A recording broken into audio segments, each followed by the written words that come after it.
Hey everybody, I decided to put together a video going through my Ancestry.com account. I noticed that most of my more popular videos on my YouTube channel had to do with ancestry. So I decided to, kind of give like a tour going through my, logging into my own Ancestry.com account and kind of giving tips, ways to find information, some of the stuff that you can actually find just through Ancestry.com. Now this is like the homepage. As soon as you log in, this is what you'll see. And you look, you can see at the top the different tabs you can click on. I also I did do the DNA test, so I'll be able to show you all through that too. On the right, you could be going to my profile and stuff like that. Then you got a messages icon where people will look through your tree and maybe have a question, or maybe you're a DNA match and they want to message you. That's kind of what that's used for. This little leaf looking thing right next to it with the number 2, that's your tree hints. So what happens when once you start putting in information and start creating a tree on here, the website itself will recognize what they believe might be a match between information you're putting in and a record that they have. So then it will show up as a hint. Then you're able to click on it to look at it further and decide if it matches the person or if it doesn't. And I'll be able to show you all that further. We'll start off with my main family tree first. And the cool thing is you're able to create multiple family trees. So if you want to create one for yourself, and then some people have fun, making like a family tree of somebody in history or something, just for the fun of it. This is it starts off with me right here, and as you can see, it gets pretty big.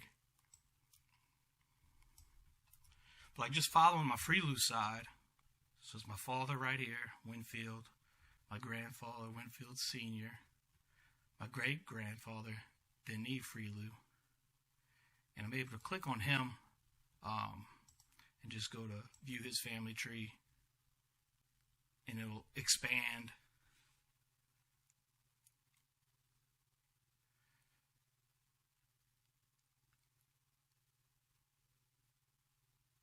And one thing that you'll notice once you start doing this is just how connected you are to all kinds of people, because you'll see how wide your family tree starts to spread out.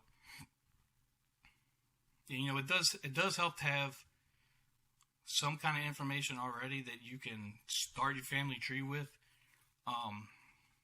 You're not going to find many records on people that are still living, but somebody that's already passed away, like grandparents, great-grandparents, great-great-grandparents, you're able to get more information, to have more information about them.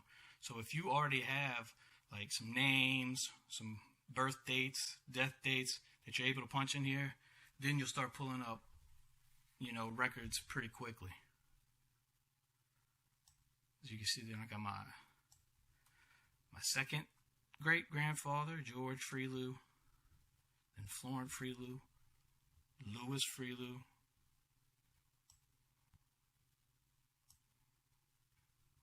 just let me click on my great-grandfather's record. So I'll just click on his name, and I'll let y'all know what information that maybe I got from somewhere else and information I got directly from Ancestry. So I'll just start off. One of the things that you're usually able to get a record of, especially if like grandparents or great-grandparents, is Census Records. So right here, you can see I got a 1900, 1910, 1920, 1930, 1940 census. So when I'm able to get all of those, especially consecutively every 10 years, you're really able to it helps you verify, information. And it can tell you some interesting things too. Like it might have information on like their occupation, how much money they made, stuff like that. But this is the 1900 census, St. Charles Parish, and so it'll have the person that you're actually viewing the record on. It'll have their name highlighted, so you can see right here, Denis, and it'll say relationship son, white male. It will give his birth month, his birth year, and some of the census records are a little bit different. Like earlier ones in the 1800s, it has different kinds of information. Like as you can see, some of these, like some of his older siblings, it has, their occupation, school, occupations appeared, day labor. And then the cool thing here is, so this is the 1900 census. My great-grandfather was born in 1894. So you're scrolling up and you're trying to figure out which one's his father. George Friloux right here. He's born in 1860. And then the interesting thing is you have my great-grandfather's grandfather was also living probably in a house next to them, or maybe they lived on the same property, but so you're able to see this and verify with the information you already have. And like I said, this is what you can. This is found on Ancestry.com. So we can go back. And I'll show you some of the other information. Like okay, this is one thing that I found that I didn't even know about. I didn't know that he served in World War I, but I came across these records. See, it says U.S. Army Transport Service. So right here, there's his name right there, Denis Friloux. And it has his father, George Friloux, from Ames, Louisiana. And I'll zoom out a little bit.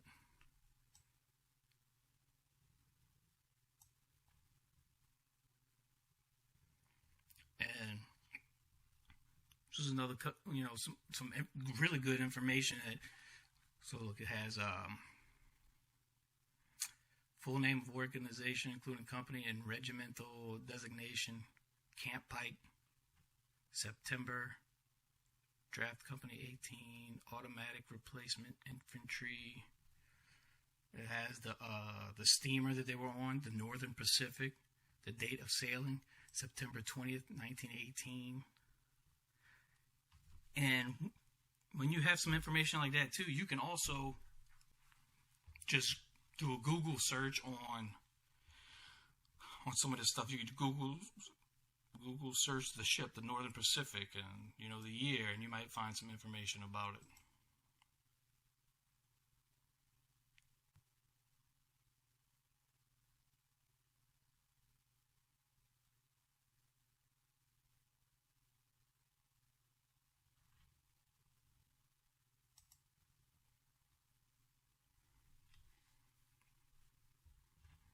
Another thing you find a lot of is, especially, anyone in your family that was alive during World War I or World War II, you might be able to find their draft cards. Here's the one for World War I.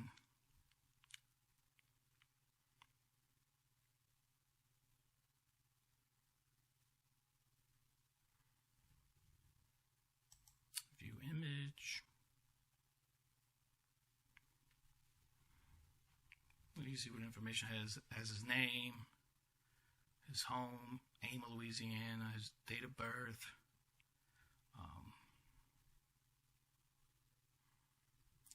present trade, farmer, who he's employed by himself, he's single, Caucasian, didn't have any military service. Then on the right side, it'll have, it's information about what they look like, their height and stuff like that. So it says tall, medium, or short. Medium. Slender, medium, or stout, medium. color of eyes, light brown, color of hair, black.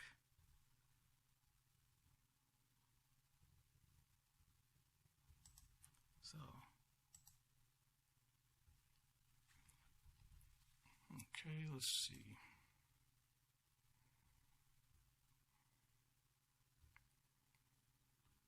And see, like what I did down here, you can link web links. So like I said earlier, when I want to pull that U.S. Army Transport Service passenger list, it listed the ship, the Northern Pacific, on there that he was on. So I actually was able to find that on Wikipedia and found, that, this was the ship that he was on. You see up here, the SS Northern Pacific was built as a passenger ship. And it say the ship was acquired on 17 September 1917 for use as a transport ship for the United States Navy during World War I.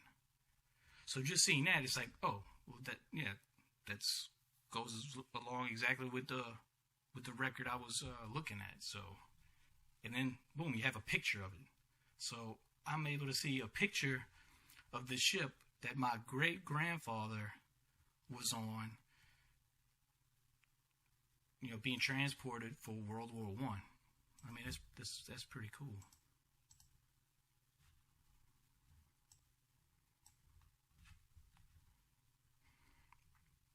And so, I mean, you can see all of the stuff. I'm not going to go through everything. I'm going to go through the stuff that I use a lot. To edit stuff on here, you got a quick edit. You can edit the relationships. So, like, if you want to change who the mother or father was, because, I mean, you might make a mistake, make an error. Or if you got a bunch of stuff wrong on here and you just want to start over, you can actually delete the person. I'll go in here in gallery, and pictures will show up of like the census and stuff like that. But you can also upload your own pictures, which I've done. Which, like, I have this one right here. This was a picture I got from my Aunt Betty. It's right here. It's my great grandfather Denny Friloux right here.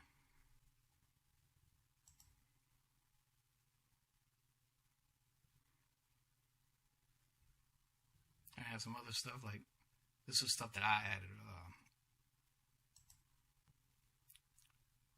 Marriage license, I had that, so I was able to add that.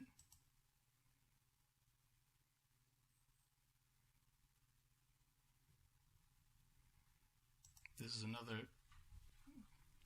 is something else I was able to find on here, which is, like I said, real cool to have. World War I service record.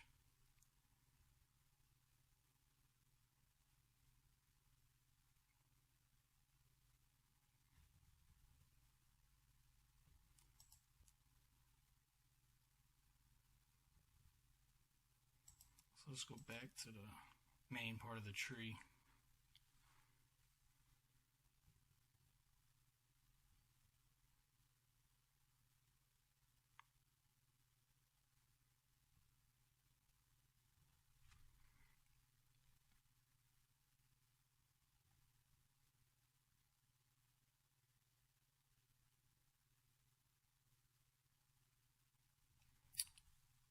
Alright.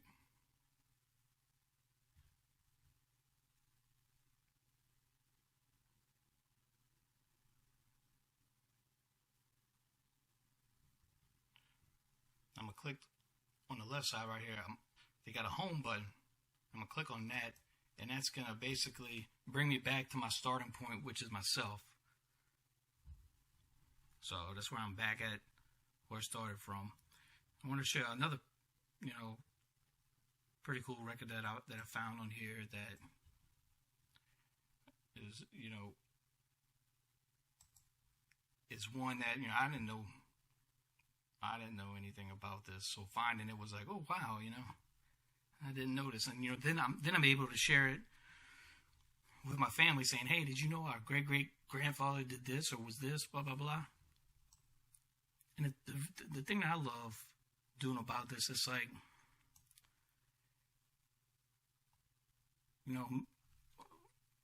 before, when you go further back, then, basically your grandparents, the stories of your ancestors, further down the line, their stories get lost.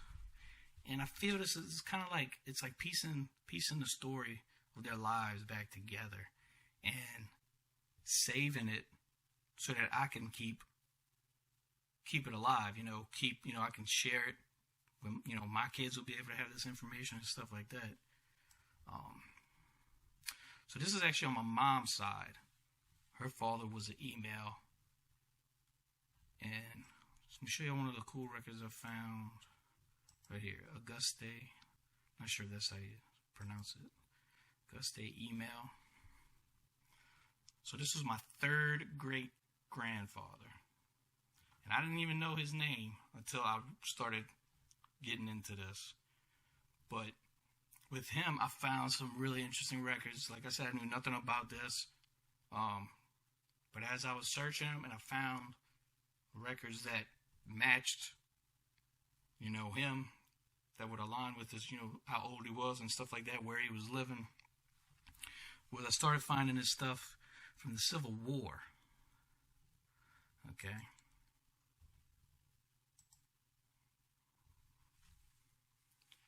Now, I'm not on here trying to say, whether I'm happy that they served in the Civil War and Confederate Army or something like that. I'm not trying to do none of that. I'm just sharing y'all information I was able to find. And for me personally, it's just interesting to know. So you can see right here, Auguste email is his name, right here on the left. We'll go up here. Let me scroll up. Okay. So you see a descriptive book of Confederate prisoners of war released from U.S. military prison Camp Morton, Indiana. So some of the information it has on here is their names, a description, which, including the color of their eyes, their age, where they're from, their enlistment, when they were released, the regiment they were in. So that's a good bit of, information. So if I scroll back down here, got Auguste email, 36, okay, Louisiana, Assumption, farmer, has all this information. And when you get this kind of information, you're able to find out, okay, when they were captured, when they were released. So knowing when they were captured and where, you can actually dig further. And what I was able to find out through these, Civil War, the prisoner of war records right here, I was able to, search dates and stuff like that from the Civil War. I was able to figure out that he was actually captured during the siege of Vicksburg. So I went from, not knowing the name of this ancestor, my third great grandfather, didn't know his name, nothing. Was able to do research on Ancestry.com, pretty much just on Ancestry.com. I was able to, find out his name, figure out his date of birth, death, that he served in a Civil War on the Confederate side, that he was captured at the Battle of the Siege of Vicksburg, when he was released. So, it's a lot to be able to find out about a person that you didn't even know anything about. This right here is actually, it says death record. Let's see.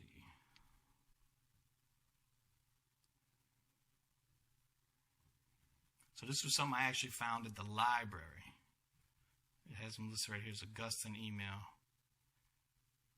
And so I knew he was born in Assumption Parish.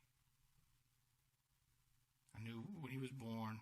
So I'm able to look at the death date, make sure the years are correct and all of that. And so, this record right here is something you'll find in your local library.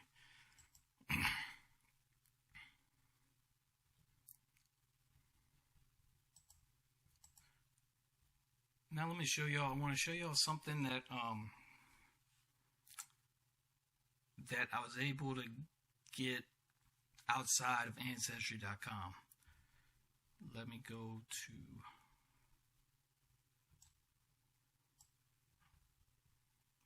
Louis' email. This is my great-grandfather on my mother's side. The pictures I have on here are ones that I uploaded on here. But one of the records you'll be able to find on Ancestry.com is like right here. It says Louisiana Statewide Death Index. I'll show y'all what that looks like. So view the record. Okay, so it'll have the name, age, birth year, death date, death place. If you look on the side, it says no image, text only collection, order certified copy, blah, blah, blah. Well, when you have this, so you know that his death record is somewhere. It's indexed in the state. So in Louisiana specifically, what you can do is, all right, you go right here. So this is the Louisiana Secretary of State, Louisiana Vital Records Index.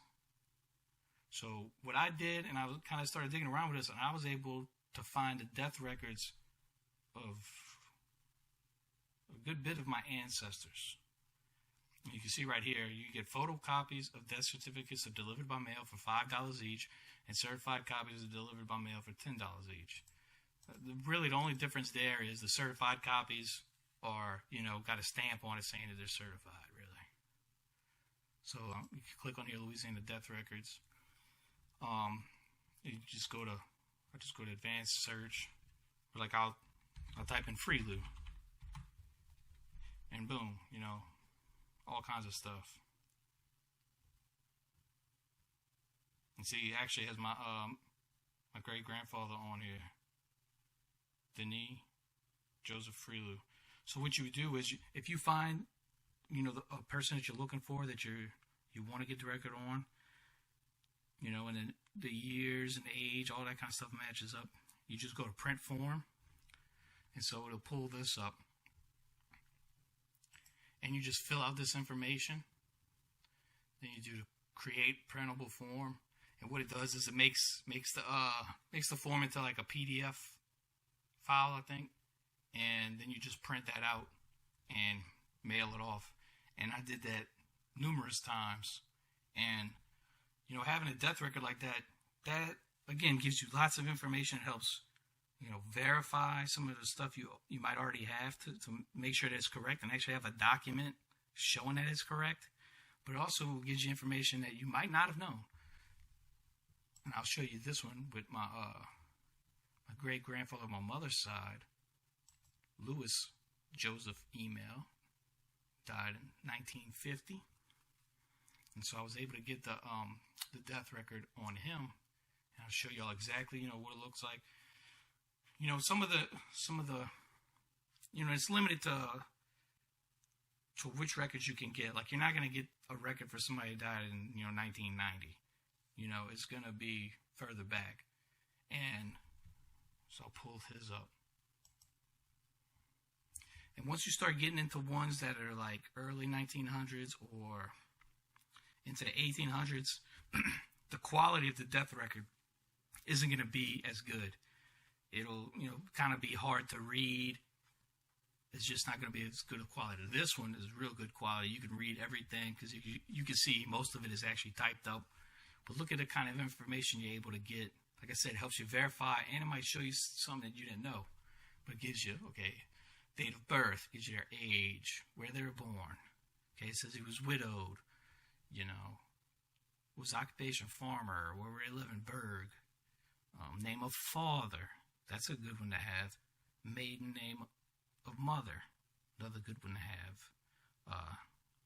And the cool thing about this one is the signature of the informant, which is, I guess, the person that was given the information and signing off on the death certificate and everything. is actually my grandfather, my mother's father, Earl J. Email. And one of the things that I didn't know about my great-grandfather is, look, it says disease or condition directly leading to death. Carcinoma of bladder. So he had died due to bladder cancer. Did not know that.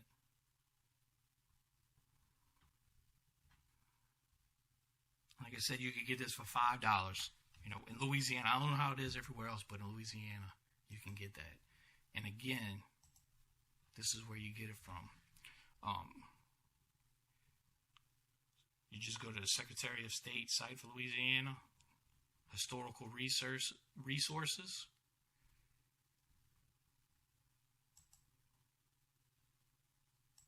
There's historical researches.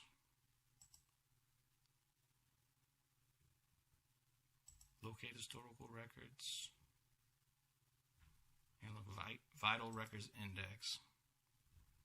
And they also got Louisiana birth records and Orleans Parish marriage records. I haven't been able to find anything in those, and those are, more limited to what you can get. But like I said, I have been able to get numerous ones from the death records section. Let me go back out to the main tree. I want to show y'all another. Let me go back to the home. But I'll show y'all another good source to get ancestry information that I was able to use. Okay, the Louisiana Historical Society. Okay, you have to actually pay for a membership for this. I don't remember how much it is, if it's $50, $25. Anyway, you can go on here and look through their Louisiana Historical Quarterlies, which goes back, I forgot which year they were started. But you can find all of these in the local libraries here in Louisiana, in the New Orleans area. But to be able to access it online, you got to actually join. But I'll show you all the stuff I've been able to find here. So I just type in my last name, Friloux. I do a search. I'll go to this first one, volume 10, number 10. And look, I'd already actually pulled this up, but you go right here and type in the same thing, Friloux. And you can see right here, I was able to pull up this record right here. Juan Perret versus Michael Friloux and Frances Fauché, his wife. Now, I actually know from my own, research that one of my ancestors that lived in New Orleans was Michael Friloux. And look, like I said, I was able to find this record, and it was, somebody was suing them to recover a loan of money, evidenced by a certified copy of the Notarial Act, claiming thereunder that Mr. and Mrs. Friloux, or Friloux, owe him jointly 330 pesos. So that's something you can find on there. Now, not everybody's gonna be able to find something, but I've been able to find a few things on here that have been worth, paying for the membership.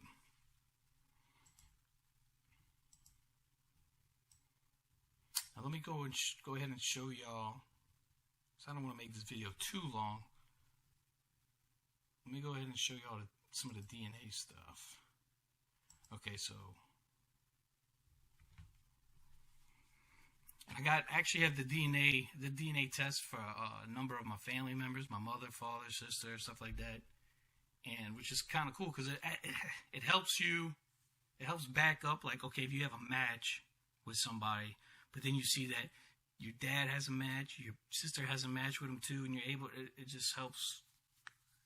It helps you figure out maybe which side of the family that you're related on, and it's just like it helps back it up and verify it. But some of the stuff you can, when you get your DNA test, is you get right here, like the DNA story. So I'll click on this, and this is for me. This is my DNA. So you can see right here on the right, it gives you percentages: 45% France, England 38%, and further down. Then they also added they started doing this to additional communities. So you see right here, Southern Louisiana, French settlers. And this is actually, the DNA estimate is updated on a kind of regular basis, once every couple months maybe. But it's updated because as more and more people send in their DNA and they do DNA tests, I guess it helps narrow down the estimates to where, they started off with so many DNA samples, and now they're getting more and more and more, and it's kind of actually helping the estimates out.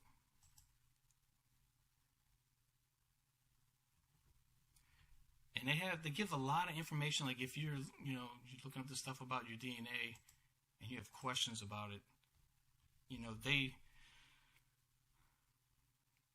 they give lots of information explaining how they do the estimates and what you can expect to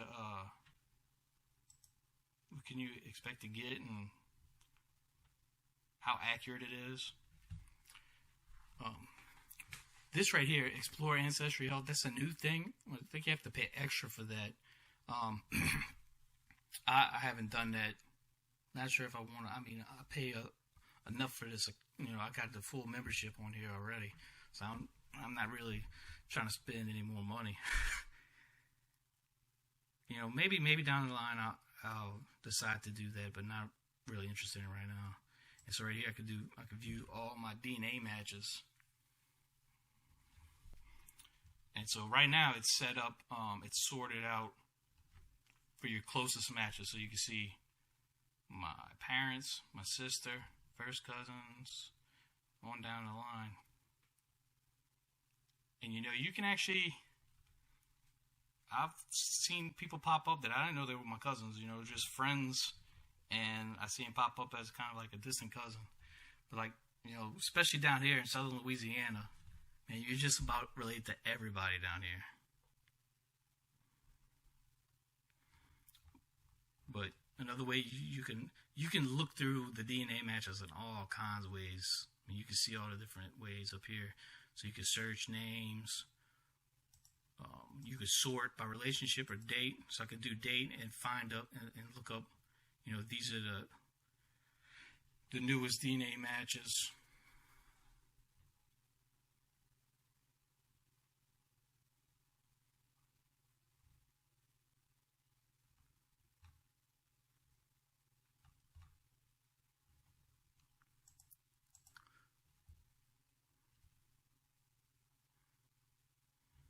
Let me find one.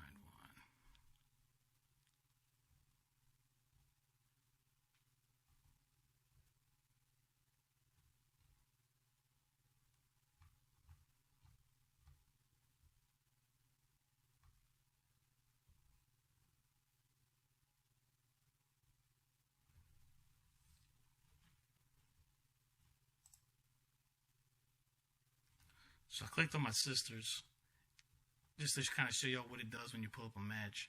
So it'll pull up their tree. It'll show you common ancestors if you have some, and so it uses your DNA. Plus, it's also looking at both of your trees. If you said you gotta make sure to have your tree set as public though. So if you have your tree set as public, it'll be able to look and kind of figure out what they think your common ancestors would be, and which it shows right here. It shows your ethnicity estimates to kind of compare to each other. Your shared matches. So these are people that both of your DNAs, other matches that both of your DNAs match to.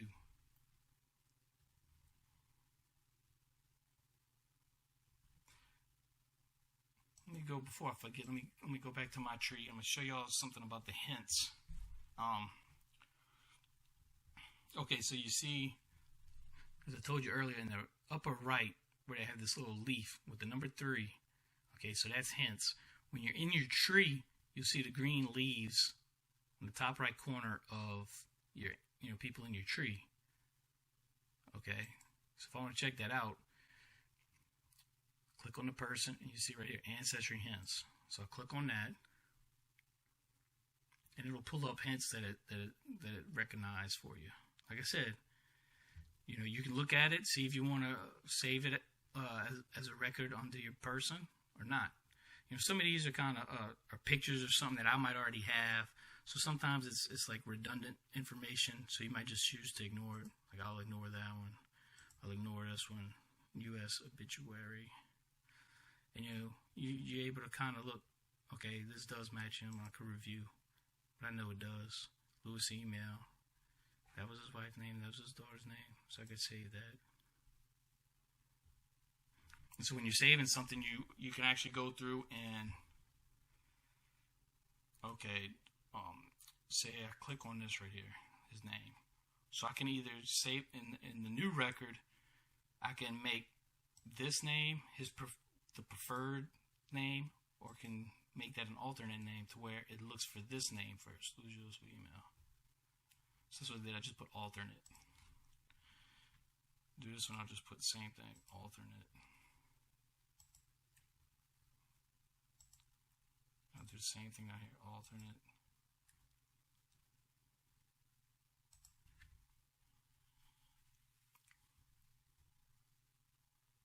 And sometimes when you go through a hint and it's one that you figured you do want to keep and you save it, then that might make new hints pop up because now you have more information.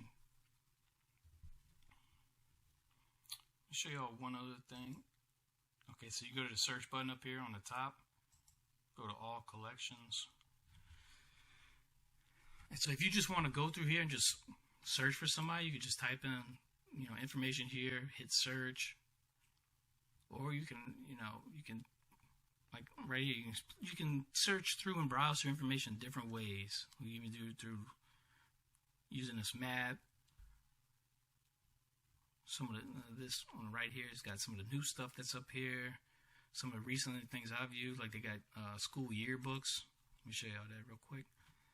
So you go there, go down here, you can pick the state, city, pick Booty, Homeville High School. It has the yearbook for Homeville High School in 1975 and 1988.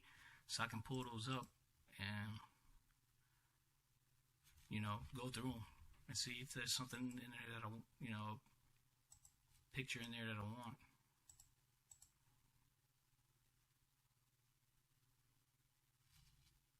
And this is another way to when you're scrolling through some of these records like this, you hit this film strip, and it kind of makes it easier. You can kind of look through it on the bottom like this, and then select something like, okay, boom. Okay.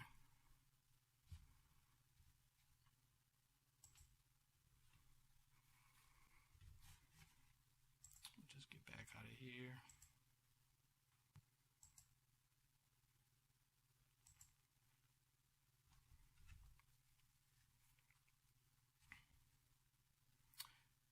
Let's go look up here. Extras, help. I mean, this is the help stuff. Like I said, there's lots of information on here. But, I mean, that's a good starting point. I wanted to kind of show y'all through here. Now, if anybody's, if you kind of have questions, or if you want me to, if you'd be interested in me doing another kind of ancestry video, if it's something about Ancestry.com, you have something in particular you want me to kind of show y'all, just request it. Leave a comment below saying that you'd like to see a video of this or that, and maybe I can put something together. I was also, considering maybe doing like a live video to where I can pull this up and people can, ask me questions, live, and I can kind of go through stuff. But just like I said, comment below. Let me know if you like the video, if it helps you at all, or there's something in particular that you might like to see me show more of, or that I didn't I didn't show you all that. Didn't show you every little thing in here. But if there's something else you want me to show y'all, let me know. I'll make a video. Alright, guys. See y'all later.